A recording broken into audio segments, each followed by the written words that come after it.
Kerala state service pensioners union Kodungallur block വനിതാവേദിയുടെ ആഭിമുഖ്യത്തിൽ ലോക വനിതാ ദിനാചരണം നടത്തി.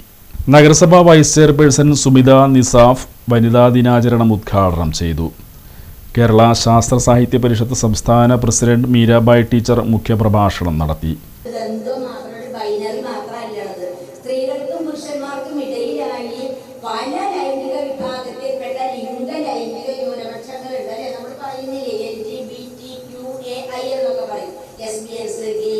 ട്രാൻസ്ജെൻഡേഴ്സ്, ഇന്റർസെക്ഷൻസ്, അങ്ങനെ എസെക്ഷൽസ്, അങ്ങനെ ഒരുപാട് ലിംഗലൈംഗിക ന്യൂനപക്ഷങ്ങൾ ഈ സ്ത്രീക്കും പുരുഷനും ഇടയിലും ഉണ്ട്.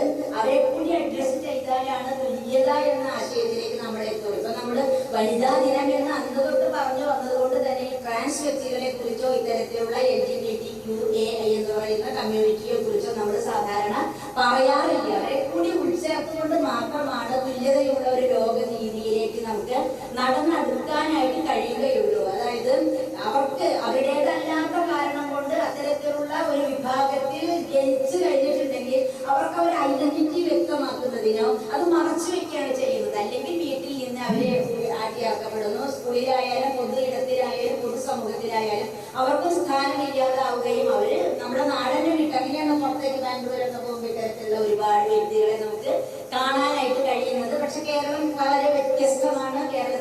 President TK Surendran master, Appukuttan master, secretary NAM Ashraf, treasurer VK Joshi, സാംസ്കാരിക വേദി convener NK Thankaraj, PD Dharmapalan, Saleem Raj, Sindha teacher, Omana teacher, Ushadevi teacher, Ramadevi teacher, TP Raheem, Ambika Sivapriyan, PK Valsan, Rabson, Fousiya teacher എന്നിവർ സംസാരിച്ചു.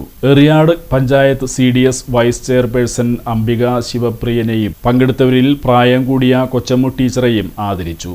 യൂണിറ്റ് പരിധിയിലെ ഏതാനും പേർക്ക് ചികിത്സാ സഹായവും വിതരണം ചെയ്തു. വനിതാവേദി കൺവീനർ CC വത്സലയുടെ അധ്യക്ഷതയിൽ നടന്ന ചടങ്ങിൽ പ്രീതി ടീച്ചർ സ്വാഗതവും ശാരദ ടീച്ചർ നന്ദിയും പറഞ്ഞു.